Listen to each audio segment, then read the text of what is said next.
எல்லாருக்கும் கிரேப்ஸ் வளர்க்கணுன்னு ரொம்ப ஆசையாக இருக்கும். அதே போல் தான் எனக்கும் கிரேப் செடி வைக்கணுன்னு ரொம்ப நாள் ஆசை. அதை வீட்டில் கேட்டு அதுக்கப்புறம் எப்படியோ ஓகே பண்ணிட்டேன். அப்புறம் வச்சோம், நல்லா வளர்ந்தது. அதுக்கப்புறம் நிறைய பூ பூத்துதுங்க கிரேப்ஸில். இந்த மழை வந்ததுக்கப்புறமா அந்த பூலாம் கொஞ்சம் கொட்டி போச்சு. இப்போ பூ கொட்டி போய் சில காய்ங்க மட்டும் பாருங்களேன், இதில் 6 காய் தான் இருக்குது. கிரேப்ஸு அழகாக இருக்குது, பார்க்க குட்டி குட்டியாக ரொம்ப அழகாக இருக்குது. இதுலேயும் இல்லாமல் அதோ இன்னொன்றுலையும் காய் காய்ச்சிருக்கு.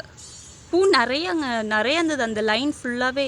அது எல்லாமே கொட்டி போய் இப்போ கம்மியாக தான் பாருங்கள், 4 என்ற அளவுக்கு தான் இருக்குது. ஆனால் ரொம்ப நல்லா இருக்குது. அது எப்போ ஃபுல்லாக ரெடி ஆகும்னு சொல்லிட்டு வெயிட் பண்ணிகிட்ருக்கேன். அதுக்கப்புறமா மொட்டை மாடியில் வந்து சரி இடம் இருக்கேன்னு சொல்லிட்டு நம்ம வந்து செடி அதெல்லாம் வச்சுருந்தோம்.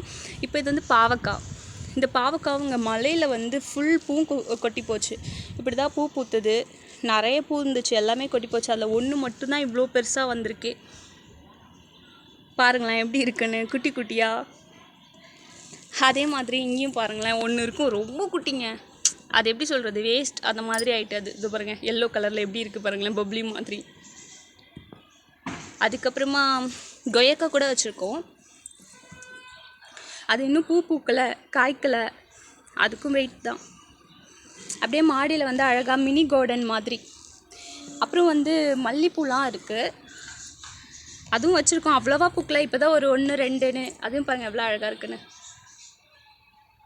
அழகாக இருக்குல்ல, அது பூத்துருக்கு. இன்னும் நிறைய பூக்கும்போது உங்களுக்கு நான் நிறைய வீடியோ போடுறேன்.